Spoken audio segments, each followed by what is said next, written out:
What is this funicle? Funicle is nothing but the stalk of ovule.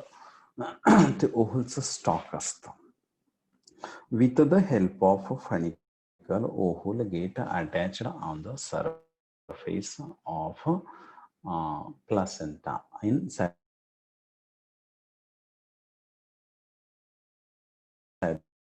Portion असतो. त्या placenta नावाच्या पोर्शनला काय झालेलं असतं, ते कनेक्ट झालेलं असतं.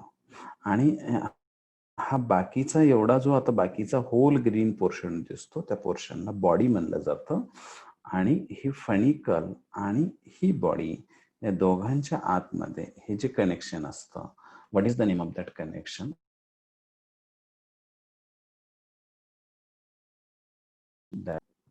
त्या कनेक्शनला हायलम असं म्हणलं जातं. तर फनिकल आणि बॉडी त्या दोघांच्या मधलं connection that is called as a हायलम.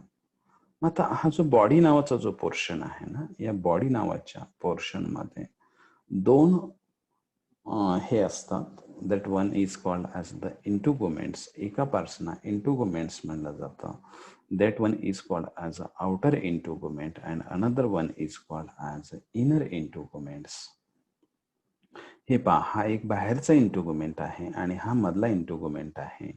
आणि याच्या आतमध्ये आता हा जो व्हाईट कलर्ड पोर्शन आहे, या व्हाईट कलर्ड पोर्शनला काय म्हणलं जातं? That is nothing but the nucellus.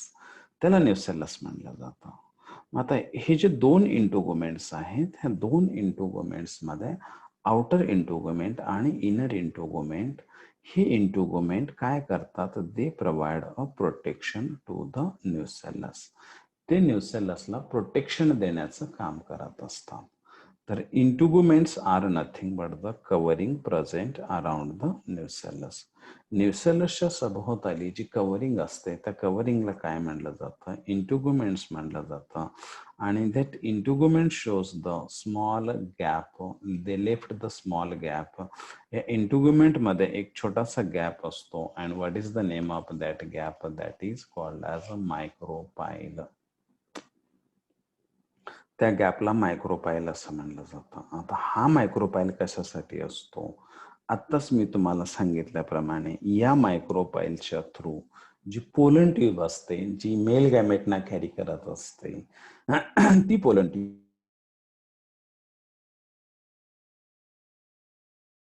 that micropyle is nothing but a gap through which the pollen tube is enter to the ovule. Pollen tube ही कोणाच्या आतमध्ये एंट्री करत असते? तर ओव्हलच्या आतमध्ये एंट्री करत असते. तर असं हे इंटुगुमेंट्स असतात. मग इंटुगुमेंटच्या आतमध्ये कोण प्रेझेंट असते? तर inside the integument nucellus is present. इंटुगुमेंटच्या आतमध्ये न्यूसेलस असतं. आणि पहा, आता ह्या ज्या दोन बॉडीज आहेत,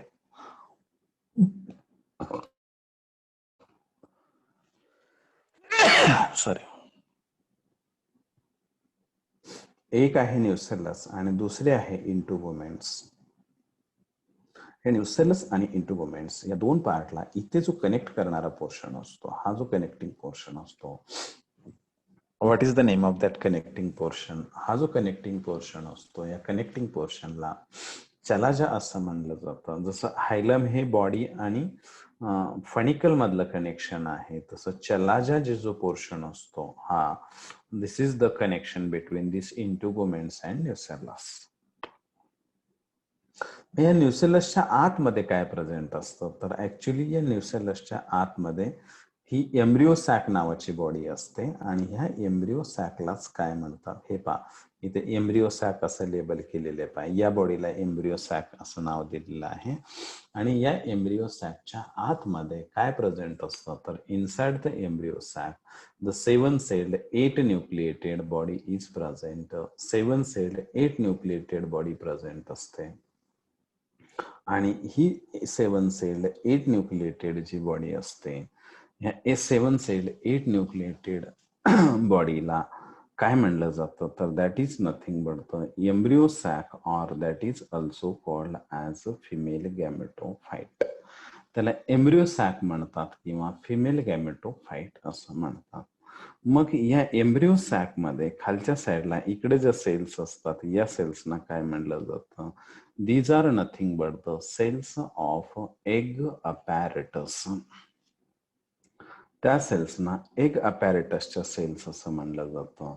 आणि ह्या एग अपॅरेटसच्या ज्या सेल्स असतात, these cells of egg apparatus they contains the egg. इथं सेंटरमध्ये त्याच्या असा एग असतो. ह्या ग्रुप ऑफ 3 सेल्स असतात. पुढे जे आपल्याला स्टडी करता येईल त्याचं डिटेल स्ट्रक्चर. ते ग्रुप ऑफ 3 सेल्स असतात. त्याच्यामध्ये आता जिथे मी स्पॉटलाइट ठेवलेला आहे तिथं एग असतं. हे पहा, एग असतं. आणि त्याच्या बाजूला अशा 2 इकडे आणि इकडे अशा 2 सेल्स असतात. त्या सेल्सना सिनर्जिड्स म्हटलं जातं. तो एग आणि सिनर्जिड्स असं मिळून याचा काय तयार झालेला असतो? एग अपॅरेटस तयार झालेला असतो. दुसरं, या एम्ब्रिओ सॅक मध्ये इकडच्या साईडला ग्रुप ऑफ 3 सेल्स असतात. आणि या ग्रुप ऑफ 3 सेल्सना काय म्हणलं जातं? These are nothing but the antipodal cells. या ग्रुप ऑफ सेल्सना अँटीपोडाल सेल्स असं म्हणलं जातं. आणि these antipodal cells they are responsible for ह्या ग्रुप ऑफ 3 सेल्स असतात. या ग्रुप ऑफ 3 सेल्सला अँटीपोडाल सेल्स म्हणलं जातं. आणि मध्ये आता ही जी सेंट्रल सेल असते ही एकच मोठी सेल असते. या सेलला काय म्हणलं जातं? That is called as that cell central cell contains the polar nuclei. याच्या आतमध्ये पोलार न्यूक्लिया प्रेझेंट असतात. तर अशी ही 7 सेल्ड आणि 8 न्यूक्लिएटेड जी बॉडी तयार केली जाते, या बॉडीला काय म्हणलं जातं? That is nothing but the embryo sac or that is also called as female gametophyte. त्याला एम्ब्रिओ सॅक असं म्हणलं जातं किंवा फिमेल गॅमेटोफाइट असं म्हणलं जातं. आणि तो एम्ब्रिओ सॅक किंवा फिमेल गॅमेटोफाइट हा याच्या आतमध्ये तयार केला जातो. मग आता त्याचं डेव्हलपमेंट कसं होतं? हा जो एम्ब्रिओ सॅक आहे याचं डेव्हलपमेंट कसं होतं? तर ऍक्च्युली पहा, हा जो न्यूसेलस नावाचा जो पोर्शन आहे ना, या न्यूसेलस मध्ये हा एम्ब्रिओ सॅक डेव्हलप होण्याच्या अगोदर एक सेल असते आणि त्या सेलला मेगास्पोर मदर सेल म्हणलं जातं. आणि ती मेगास्पोर मदर सेल आता डिवाइड होते मियोसिसच्या प्रोसेसने. आणि त्याच्यामध्ये 4 मेगास्पोर्स तयार केल्या जातात. हेप्लॉइड मेगास्पोर्स तयार केल्या जातात. आणि त्या 4 हेप्लॉइड मेगास्पोर्समुळे काय तयार केलं जातं? There is the process of development of female gametophyte. मग तो कसा तयार होतो हे मी तुम्हाला नेक्स्ट डायग्राम मध्ये सांगतो. Come to the next diagram.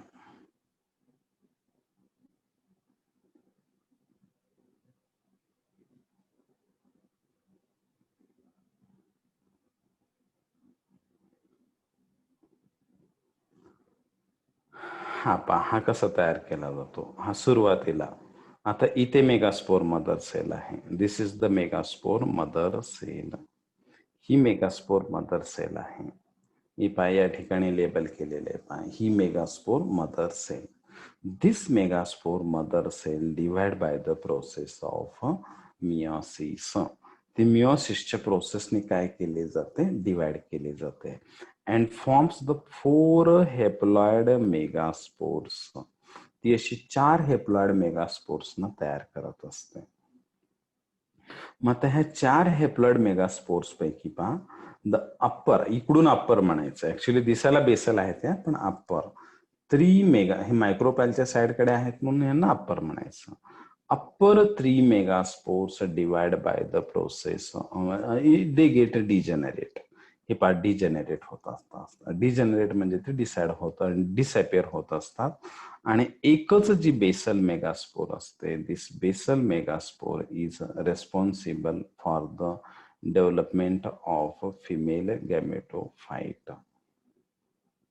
ही एकच बेसल मेगास्पोर असते, ती फिमेल गॅमेटोफाइटला डेव्हलप करण्यासाठी रेस्पॉन्सिबल असते.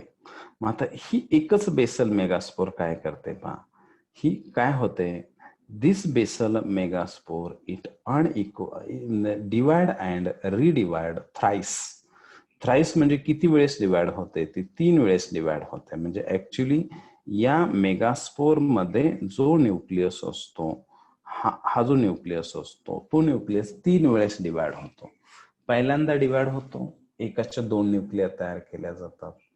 दुसऱ्यांदा डिवाइड होतो, 2च्या 4 न्यूक्लिया तयार केल्या जातात. आणि तिसऱ्यांदा डिवाइड होतो तेव्हा 4च्या 8 न्यूक्लिया तयार केल्या जातात. and now it becomes 8 nucleated. आणि तो आता काय तयार केला जातो, 8 न्यूक्लिएटेड मेगास्पोर तयार केला जातो. आता ह्या 8 न्यूक्लिएटेड मेगास्पोर मध्ये पहा, 8 न्यूक्लिया ज्या असतात, या 8 न्यूक्लियापैकी एक ग्रुप ऑफ 3 न्यूक्लिया एका साइडकडे असतात, ग्रुप ऑफ 3 न्यूक्लिया अपोजिट साइडकडे असतात. आणि मध्ये पहा सेंटरला या 2 पोलार न्यूक्लिया असतात. मग या साइडकडे ज्या ग्रुप ऑफ 3 न्यूक्लिया असतात, ह्या ग्रुप ऑफ 3 न्यूक्लियापैकी the one cell is act as the सेंटरला जी न्यूक्लियस सेल म्हणून ऍक्ट होत असते, that is act as the egg. ती एग म्हणून ऍक्ट होत असते. And what is that egg, that is nothing but the female gamete.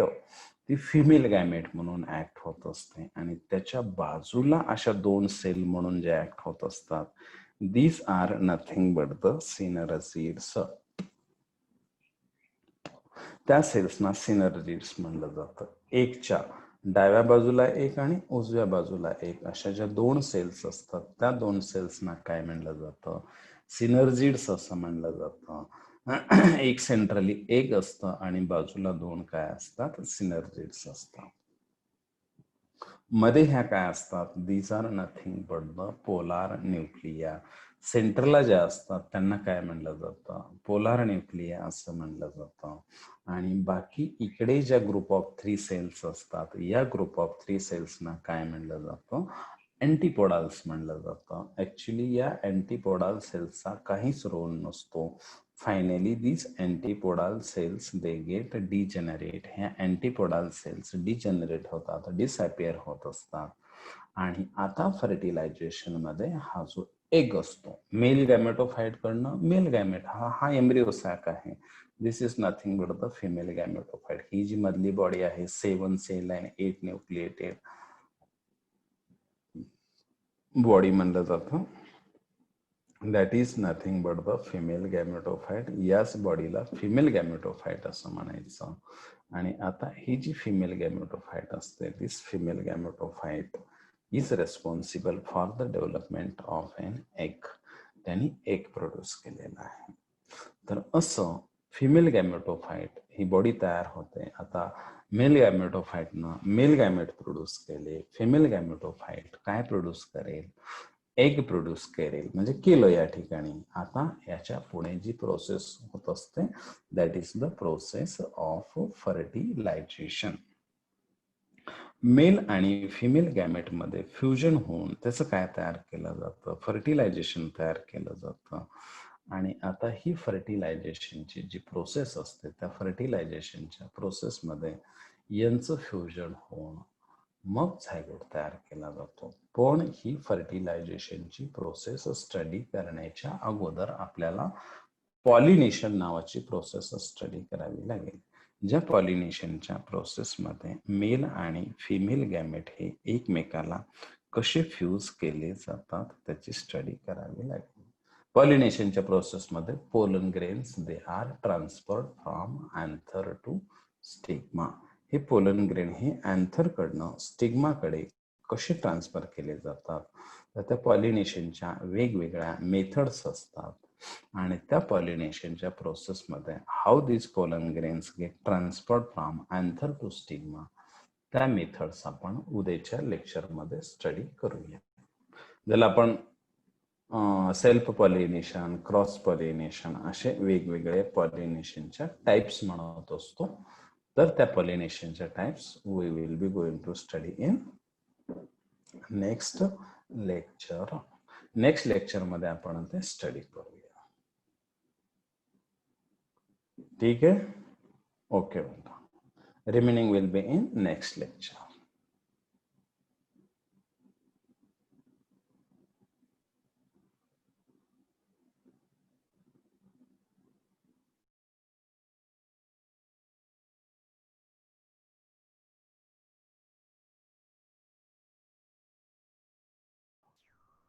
the